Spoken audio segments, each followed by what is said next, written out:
Bismillah, Assalamualaikum warahmatullahi wabarakatuh. Alhamdulillah, hamdan kasiran thayyiban mubarakan fi kama yuhibbu rabbuna wa yarda. Asyhadu an la ilaha illallah wahdahu la syarikalah wa asyhadu anna Muhammadan abduhu wa rasuluhu amma ba'du. Kaifa halukumul yaum ya ayyuhat thalabah? La'alakum thayyibun. Anak-anakku yang dimuliakan oleh Allah Subhanahu wa taala. Alhamdulillah, pada kesempatan hari ini kita dimudahkan oleh Allah untuk melanjutkan pelajaran kita. Dan sekarang kita masuk pada pembahasan mu'akhatul muslimina wa mu'ahadatul yahud, yaitu Rasulullah Shallallahu alaihi wasallam mempersaudarakan kaum muslimin dan juga membuat kesepakatan perjanjian dengan kaum Yahudi yang tinggal di kota Madinah. Anak-anakku yang dimuliakan oleh Allah Subhanahu wa taala, sebelum Rasulullah mempersaudarakan kaum muslimin dan juga mengadakan perjanjian dengan kaum Yahudi yang ada di kota Madinah, Rasulullah dan para sahabatnya membuat Masjid Nabawi, membangun Masjid Nabawi. Dan Masjid Nabawi dibangun yaitu di tempat onta Nabi pada saat itu menderum. Ya, ketika onta Nabi menderum, yaitu duduk di tempat itu, maka disitulah tempat yang dijadikan sebuah masjid.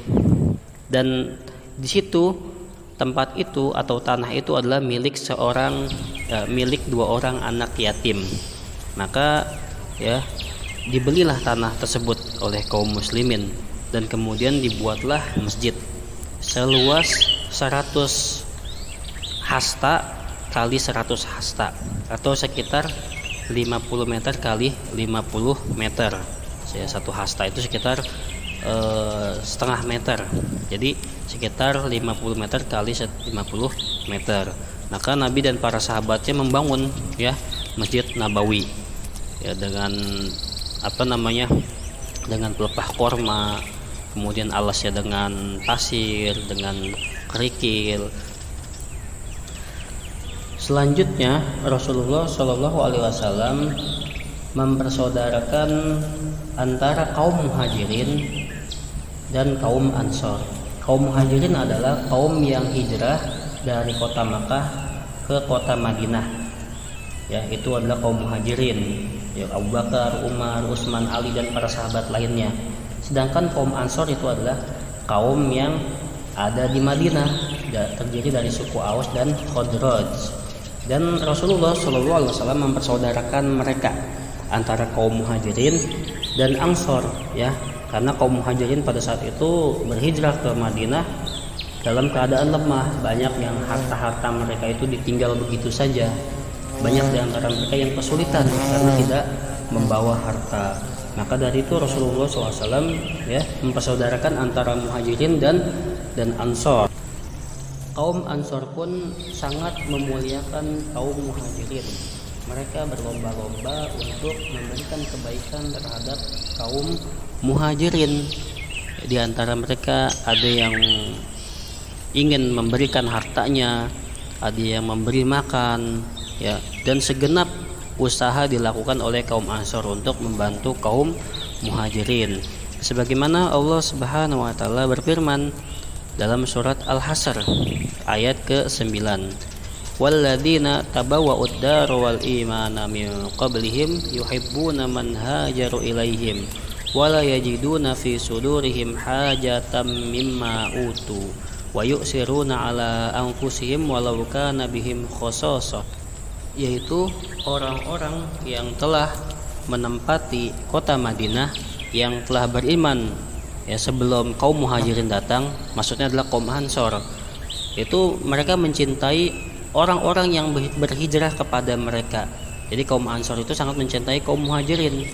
Wala yajiduna fi sudurihim hajah mimma utu wa yusiruna ala anfusihim, dan mereka ya tidak mendapati di hati mereka itu ada hasad ya kepada kaum Muhajirin, ya, tidak ada kedengkian, tidak ada rasa cemburu, hasad kepada kaum Muhajirin.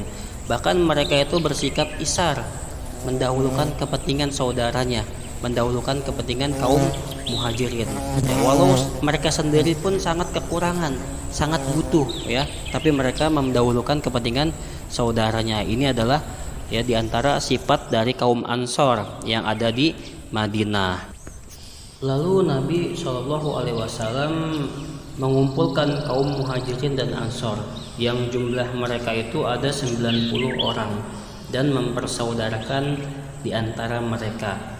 Dan persaudaraan ini ya pada waktu itu berhak menerima waris apabila salah seorang di antara mereka meninggal. Tetapi sekarang sudah tidak boleh ya, karena warisan itu diberikan kepada orang-orang yang dekat.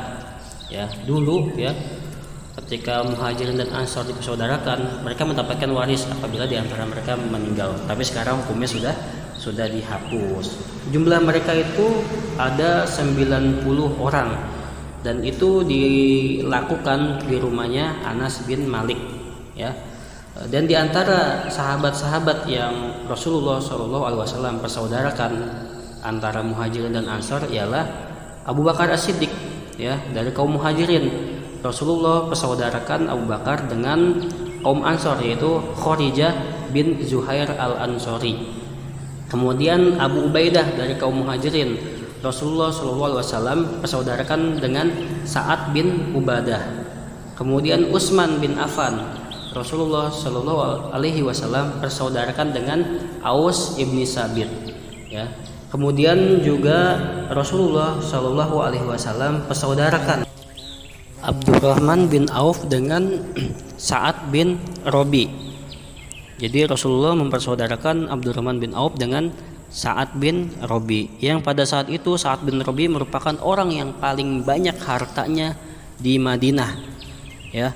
Bahkan di antara kecintaan kaum Ansor kepada kaum Muhajirin, sampai-sampai Sa'ad bin Robi rela untuk membagi hartanya menjadi dua ya, membagi setengah hartanya untuk Abdurrahman bin Auf ya. Dan ini merupakan kisah yang sangat terkenal. Sampai-sampai Sa'ad bin Robi berkata kepada Abdurrahman bin Auf, saya mempunyai 2 orang istri, maka lihatlah yang membuatmu kagum, maka ya apabila engkau ingin aku akan ceraikan dan kau nikahkan yang telah aku ceraikan ya. Sampai berkata seperti itu ya, saking kaum Ansor ini ya sangat perhatian sekali terhadap kaum Muhajirin. Maka jawaban Abdurrahman bin Auf itu adalah orang yang mempunyai harga diri ya, tidak mau dia diberikan cuma-cuma seperti itu. Maka dia mendoakan, Abdurrahman bin Auf itu mendoakan Sa'ad bin Robi dengan mengatakan barakallahu fi ahlik wa malik, ya semoga Allah memberikan keberkahan kepada keluargamu dan hartamu. Kemudian Abdurrahman bin Auf menanyakan, ya aina sukukum, di mana pasar kalian? Jadi Abdurrahman bin Auf tidak mau diberikan ya setengah hartanya oleh Sa'ad bin Robi. Abdurrahman bin Auf itu hanya ingin ditunjukkan saja mana jalan ke pasar ya. Kemudian Sa'ad bin Robi menunjukkannya ya, fadulhu ala suki bani Qainuqa, menunjukkan pasar kaum Yahudi, yaitu pasar kaum Yahudi, pasarnya Bani Qainuqa. Akhirnya Abdurrahman bin Auf kerja di pasar tersebut sampai mendapatkan harta. Setelah bekerja mempunyai modal, Abdurrahman bin Auf berdagang sampai hartanya menjadi banyak ya, dan Abdurrahman bin Auf bisa menikahi wanita dari kaum Ansor. Kemudian anak-anakku yang dimuliakan oleh Allah Subhanahu wa taala, ya setelah Nabi mempersaudarakan kaum Muhajirin dan Ansor, Nabi pun membuat kesepakatan perjanjian yang ini lebih populernya dikenal Piagam Madinah. Ya, kesepakatan perjanjian oleh kaum Yahudi. Karena pada saat itu di Madinah itu ada 3 suku besar, ya 3 suku Yahudi besar yang tinggal di Madinah, yaitu Bani Qainuqa, Bani Nazir dan Bani Quraizoh. Ya, Nabi membuat kesepakatan perjanjian kepada mereka yang lebih populer dikenal dengan Piagam Madinah. Di antara kesepakatan perjanjian dengan kaum Yahudi yaitu ya annahum ummatun ma'al mu'minin, bahwasanya kaum Yahudi juga merupakan umat, bagian dari kaum mukminin, walahum dinuhum walil muslimina dinuhum, ya, dan bagi orang Yahudi itu agama mereka dan bagi orang muslimin ya agama mereka. Jadi masing-masing ya kaum Yahudi dibolehkan untuk memeluk agama mereka di Madinah, saling toleransi. Akan tetapi ya banyak di antara kaum Yahudi yang berkhianat, yang dengan pengkhianatan itu mereka menjadi terusir dari kota Madinah.